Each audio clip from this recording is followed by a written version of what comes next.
আসসালামু আলাইকুম, welcome back to cooking studio by Malisa. আজকে আপনাদের সাথে ভীষণ মজার তেজপাতা পিঠার রেসিপিটা শেয়ার করব। রেসিপিটা তৈরি করা যতটা না সহজ, খেতে তার চেয়েও বেশি মজা।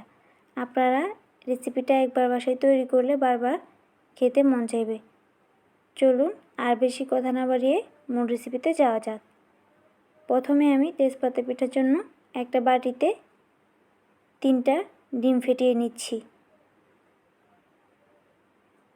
এখানে আমি মিডিয়াম সাইজের ডিমগুলো ইউজ করছি। ডিমটা ফেটিয়ে নেওয়া হয়ে গেলে এবার আমি দিয়ে দিচ্ছি 1 কাপ চিনি। চিনিটা দিয়ে ততক্ষণ পর্যন্ত বিট করব যতক্ষণ না পর্যন্ত চিনিটা গলে আসে। আমি কাঁটা চামচের সাহায্যে বিট করে নিচ্ছি। আপনারা চাইলে হ্যান্ড উইস্ক অথবা ইলেকট্রিক বিটারের সাহায্যে বিট করে নিতে পারেন। আমি এই পর্যায়ে স্বাদ মতো লবণ দিয়ে তারপর বিটটা করে নিচ্ছি। বিট করে নেওয়া হয়ে গেলে এবার দিয়ে দিচ্ছি 2 কাপ ময়দা। 2 কাপ ময়দার সাথে দিয়ে দিচ্ছি 1 কাপ ভেজা চালের গুঁড়া। অবশ্যই যতটুকু চালের গুঁড়া ইউজ করবেন তার দ্বিগুণ ময়দাটা ইউজ করতে হবে। দিয়ে দিচ্ছি হাফ চা চামচ বেকিং সোডা অথবা খাবার সোডা। এবার দিয়ে দিচ্ছি হাফ কাপ আগে থেকে জাল করে ঠান্ডা করে রাখা তরল দুধ। দুধটা আমি অল্প অল্প দিয়ে তারপর মিশিয়ে নিচ্ছি। ডিমের সাইজের উপর নির্ভর করে আপনাদের তরল দুধের পরিমাণ কম বেশি লাগতে পারে।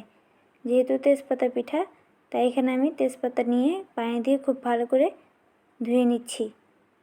এবার ব্যাটারে তেজপাতাটা দিয়ে ব্যাটারটা কোট করে তারপর আমি গরম তেলে পিঠাটা দিয়ে দিচ্ছি। অবশ্যই তেলটা খুব ভালো করে চুলার হাই ফ্লেমে রেখে গরম করে নিতে হবে।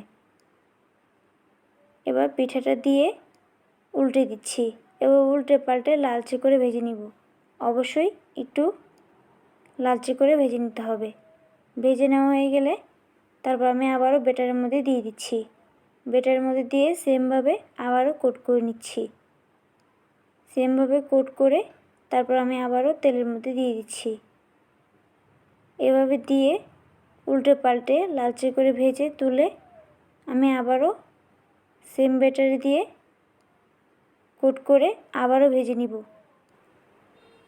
সেম প্রসেস ফলো করে এই তেজপাতা পিঠাতে আমি 4টা লেয়ার দিব, তবে আপনারা চাইলে এর বেশি লেয়ার দিতে পারেন। আজকে আমি 2টা পিঠা এভাবে 4টা লেয়ার দিয়ে তৈরি করে নিচ্ছি। বাকি তেজপাতা পিঠাগুলো আমি একটা লেয়ার দিয়ে তৈরি করে নিব। আমি দুটো পদ্ধতিতে পিঠাগুলো বানাচ্ছি। আপনারা চাইলে একটি পদ্ধতি ফলো করে সবগুলো পিঠা বানিয়ে নিতে পারেন।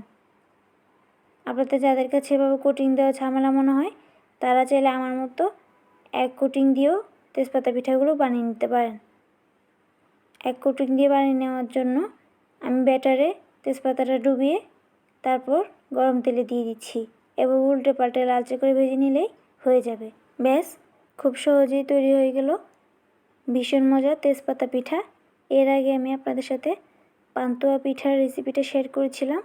আপনারা চাইলে রেসিপিটা দেখে নিতে পারেন।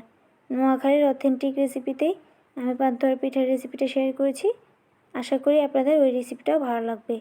এই রেসিপিটি অবশ্যই একবার হলো বাসায় ট্রাই করবেন এবং কেমন লেগেছে কমেন্টস করে জানাবেন।